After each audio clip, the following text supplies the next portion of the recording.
When I was coming up as a goalkeeper, I trained hard. Every session, I gave everything I had. But for a long time, I wasn't improving as I expected to, and I couldn't figure out why. It wasn't until later in my career, after more than 500 competitive games, that I finally understood what was holding me back. It wasn't more training, it was 5 habits I'd never been taught. Simple things that happen outside of training, but decide how much of that training actually stays with you. The last habit is the one I wish I started doing on the very first day as a goalkeeper, so stick with me, because if I had, everything would have looked very different. I remember a period in my career where I was training well, but I felt like something was always missing. The sessions were fine, my technique was solid, but after training, most of the other players would head straight to the changing room, and I stayed on the pitch, not because the coach asked me to, but because I knew there were some things I needed to work on that nobody else was going to give me time for. Footwork, distribution, crosses, things that don't get drilled properly in team training because there are 20 players and only one coach,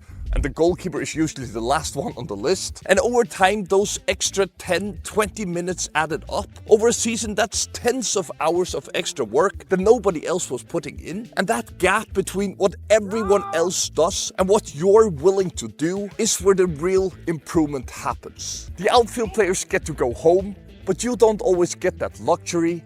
And if that bothers you, goalkeeping might not be the right position for you. And if you're not sure what you should start working on, go ahead, check the description. I made a free guide for you with all the major goalkeeping techniques that every young goalkeeper needs to know.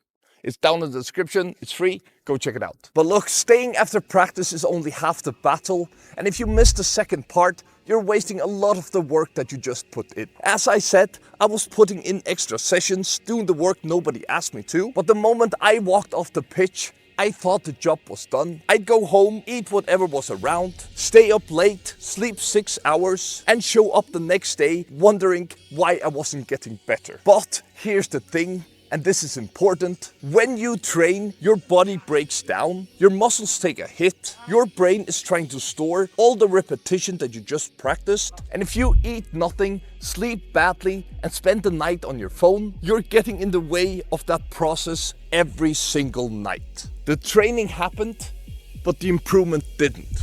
So guys, 3 simple things. Number 1, eat something within 30 minutes of finishing training. That's when your body is ready to absorb it. Number 2, spend 10 minutes stretching before you sit down. Your body is still warm and it will never be easier than it is right now. And number 3, get 8 hours of sleep. That's when your brain actually locks in everything that you just drilled. Miss the sleep and some of what you practice today simply won't be there tomorrow.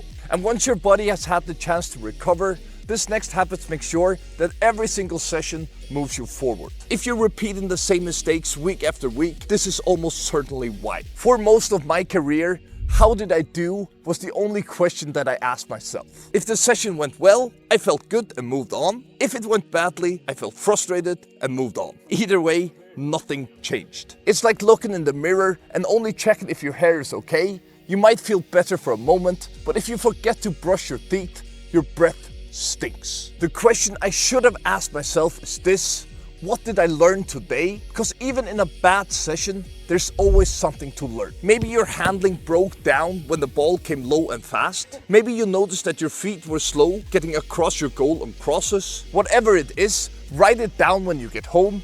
2 lines before you do anything else. Over a season, that's a record of your entire development in your own words. Nobody else has that. And this is how you stop repeating the same mistakes, because you know exactly what to work on. But knowing what to work on is only useful if you're willing to look at the thing that most goalkeepers spend their whole career avoiding.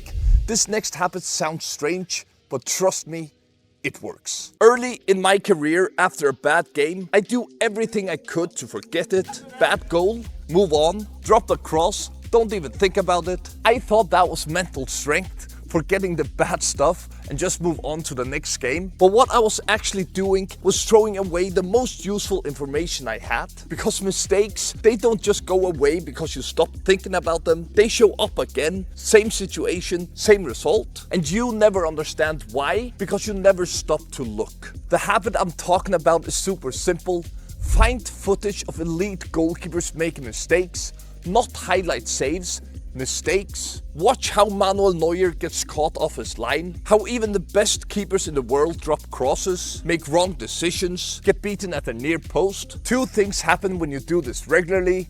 First, you stop feeling like mistakes make you a bad goalkeeper, because you can see that every goalkeeper at every level makes them. And second, you start recognizing the same mistakes in your own game, and once you can see them clearly, you can actually fix them. The mistake isn't the problem, never looking at it is. But looking at the mistake is one thing, what your brain does with it is a whole nother story. Because before every big game, your brain goes looking for evidence, and most goalkeepers have no idea what it finds. I remember standing in the tunnel before a Champions League qualification game, and my brain did exactly what brains do in that moment. It started listing every reason I might fail, the mistake from last week, that cross I dropped, the penalty I didn't save, and I had nothing to fight back with. Because your brain is constantly looking for evidence of what's most likely to happen, and if the only evidence you've ever given it is mistakes, that's all it has to work with.